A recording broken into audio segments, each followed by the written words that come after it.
محبت اور عشق دو الگ جذبات ہوتے ہیں۔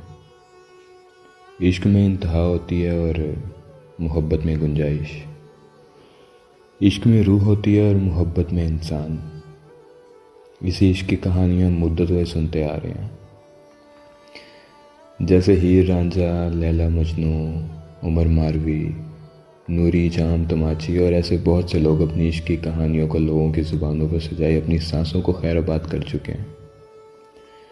پر کہتے ہیں کہ مرزا صاحبہ اس عشق کی کہانیوں میں سب سے آخری کہانی تھی۔ یہ کہانی پنجاب کے ایک چھوٹے گاؤں کھیوا کی ہے۔ یہ اس وقت کی بات ہے جب کھیوا میں 2 بچوں کو پیدا کرنے والی ایک نہ تھی، پر ہر بچے پر حق جتانے والی ایک ہی ہوا کرتی تھی۔ ان بچوں کا نام رکھا گیا فاتحہ بی بی، جن کی شادی ایک سردار سے کی گئی اور قسمت نے انہیں بیٹے سے نوازا جس کا نام تھا مرزا۔ اور دوسری طرف فاتحہ بی بی کے منہ بولے بھائی کھیوا خان کی بھی شادی ہوئی اور خدا نے انہیں اپنی رحمت ان کے گھر بھیجی، جس کا نام رکھا گیا صاحبہ۔ مرزا اپنی آگے کی پڑھائی کے لیے صاحبہ کے گھر چلا گیا۔ اس کی وہاں رہائش سے صاحبہ کے گھر والوں کو اعتراض رہا، اس کے باپ کے علاوہ۔ خیر، وقت نے اپنی رفتار باندھی اور آگے کی طرف تیزی سے بڑھ گیا۔ صاحبہ کی خوبصورتی جہاں پورے گاؤں میں مشہور تھی، وہاں اس نے جسے اپنی محبت کے لیے انتخاب کیا تھا وہ تھا مرزا۔ بچپن کی محبت کب عشق کے زور میں آئی پتہ ہی نہیں چلا۔ اس سب کا علم جب صاحبہ کے باپ کو ہوا تو اس نے مرزا کو اس کے گھر واپس بھیج دیا اور وہیں دوسری طرف صاحبہ کی شادی کی تیاری شروع کر دی، جس پر صاحبہ تیار نہ تھی، پر کسی نے اس کی نہ سنی۔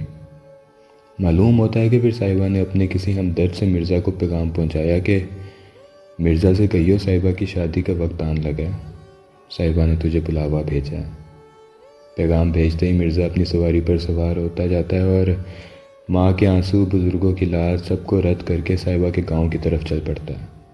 جیسے تیسے کر کے وہ صاحبہ کو اس کے گھر سے نکالنے میں کامیاب ہوا اور دانا آباد کی طرف روانہ ہوا۔ مرزا وہ تیر باز تھا جس کے بارے میں مشہور تھا کہ اس کا کوئی نشانہ نہیں غلط ہوتا کبھی بھی، اور اس بات سے صاحبہ بخوبی واقف تھی۔ اس بات کا علم صاحبہ کے بھائیوں کو ہوا تو اپنے ہتھیار لیے ان کے پیچھے روانہ ہوئے۔ کچھ دور پہنچ کر جب مرزا تھک گیا تو اس نے ایک درخت کے سائے تلے آرام کرنے کا سوچا تو صاحبہ نے سمجھایا یہ وقت آرام کا نہیں ہے، لیکن مرزا کی تھکن اس کو آگے سفر کی اجازت نہیں دے رہی تھی۔ مرزا صاحبہ کو گود میں رکھ کر نیند کی وادیوں میں کھو گیا۔ صاحبہ یہ بات جانتی تھی کہ اس کے بھائی ضرور آئیں گے، اور یہ بھی جانتی تھی کہ مرزا کے نشانے ان کی جان لے لیں گے۔ ایک طرف بھائی، ایک طرف محبت۔ صاحبہ یہ سوچتی ہے کہ اگر مرزا اپنا تیر نہ چلائے تو اس کے بھائی ان پر رحم کرتے ہوئے انہیں معاف کر دیں گے۔ یہی سوچ کر وہ مرزا سے اس کے تیر الگ کر کے انہیں درخت کی شاخ پر لٹکا دیتی ہے۔ اس بات سے انجان کہ وہ عین سوچ رہی تھی وہ غلط تھا۔ صاحبہ کے بھائی ان تک آن پہنچے اور وہ تیر سے حملہ شروع کر دیتے ہیں۔ مرزا اس شاخ تک پہنچنے کی کوشش تو کرتا ہے پر ناکام ہوتا ہے۔ اتنے میں ایک تیر اس کے سینے سے آر پار ہو جاتا ہے اور وہ حسرت بھری نظروں سے صاحبہ کو دیکھتا ہے کہ وہ اس جواب کا منتظر ہوتا ہے کہ صاحبہ نے ایسا کیوں کیا۔ صاحبہ اس سب سے حیران ہوتی ہے، اس کو سمجھ نہیں آتا کہ وہ کیا کرے۔